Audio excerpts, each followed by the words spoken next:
Yeah, I like that card. We've seen it in a lot of sideboards today. It is really powerful. Yeah, it hasn't hit play much.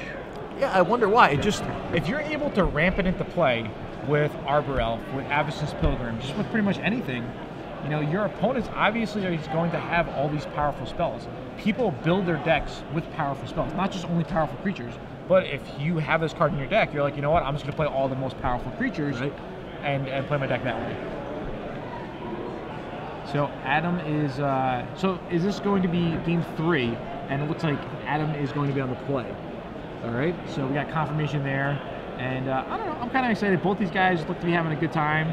They know that their shot at top 8 is pretty small. You know, one person probably is going to make it in an 8 and 2, but again, it comes down to tiebreakers. And the way to have your best tiebreakers is to win as much as you could early on, and if you're going to get some losses, get them later on in the tournament. Exactly. Compared to Brian Swatkin's 70% tiebreakers, these players have 51% tiebreakers. So yeah, it would take a meteor or a miracle for them to make the top 8 here. But they're playing for a chunk of cash. Yeah, they are. And you know, the open points, I'm not sure if any of these players are qualified for the Somerset Invitational in a couple of weeks.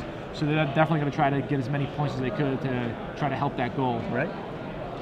So it looks like 2 green-red lands for Adam, and there's the Farseek. That'll go fetch up the black source for him. Should be an overgrown tomb. Yeah, definitely. So we'll see what he goes to get here. Yep.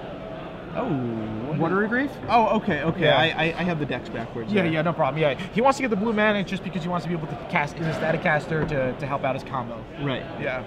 Just a small touch of blue here. You know, you're going to see a Steam Vents, you're going to see Watery Grave, you're going to see a couple of Hinterland Harbors.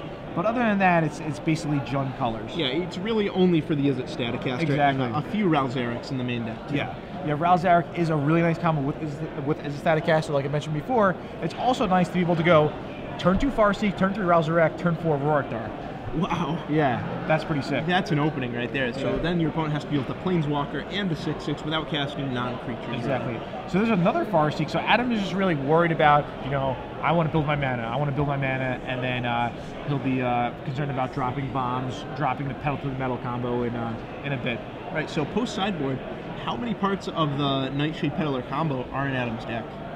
Because it's how many copies of each you're saying? Right, because it's not really at its strongest against Jund. It's not. You know, looking at a sideboard, he has Deathray Shaman. You're probably not bringing that in, but he also has Evil Twin, which is really good. That one's great. And Appetite for Brains, and he has a couple more Rorikdars. So he might just try to go big with Evil Twin, with Appetite for Brains to, you know, disrupt Vincent, and then drop another Rorikdar. Yeah, I like that a lot. He could even maybe board in Slaughter Games if there's one card he's really concerned about, like Thragtusk. Like a Thragtusk or something, yeah. Yeah, that's definitely fair. You know, if he has, because he might have just taken out all the Staticaster, all the Peddlers, all the Lobber Crews. Yeah, well, I mean, we see his hand, you know?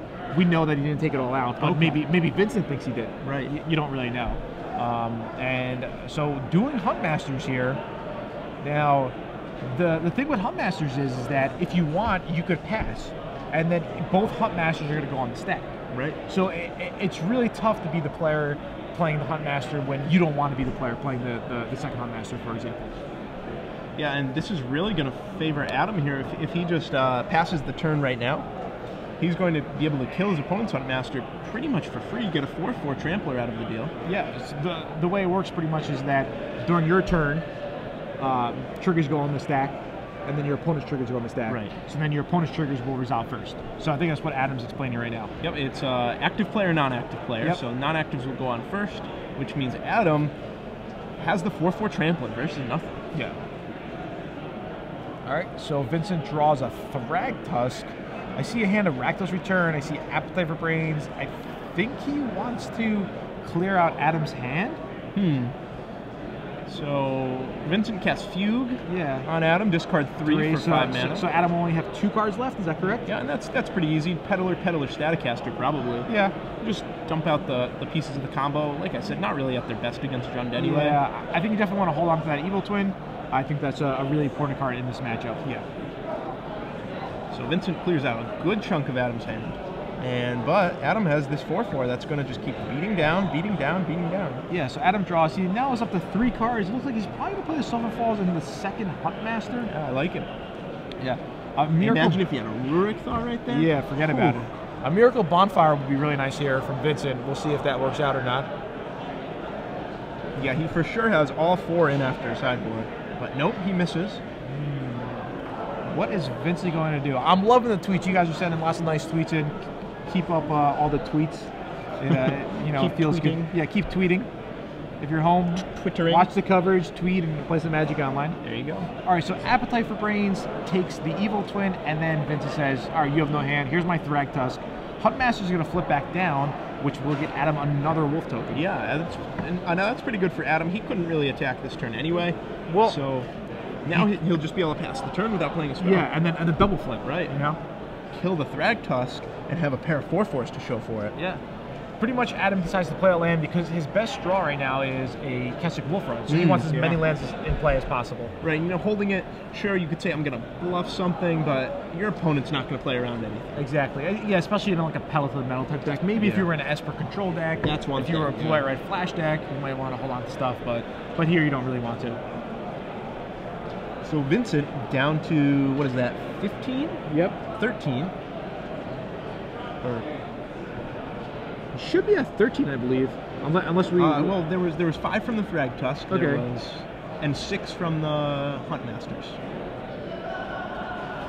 Sure. So, yeah, so 17 is for... Not sure. Yeah, We'll find out. Yeah, for we're you going to give you an update on the life totals, just to double check. Yeah, we'll make sure we have them right. And wow, that's a Garrick. Garrick, and he just wants to draw 3. He has to tap lands first. He's like, Garrick, draw 3. Okay, and then... That's a good free spell. Yeah. Underworld Connections drawn by Vincent, as well as a Duress, I think. So not really the best cards when you're getting beat down. Yeah. Do you think there's any argument to swinging with the 2 wolves there too, or is that just kind of loose? Yeah, I mean, you have to figure Vincent's going to make those wolves pretty irrelevant on the next turn, so I think I would like swinging with those wolves. Yeah, maybe. I mean, it's just 2 extra points of damage. Either way's fine. It's probably not really that relevant to have it at 7, especially with the fact that Vincent has, you know, Thrag Tusk in his deck. Right. Where you don't really want to throw away anything. At the same time, though, what are those wolves going to do in the face of a Thrag Tusk? Yeah, I mean...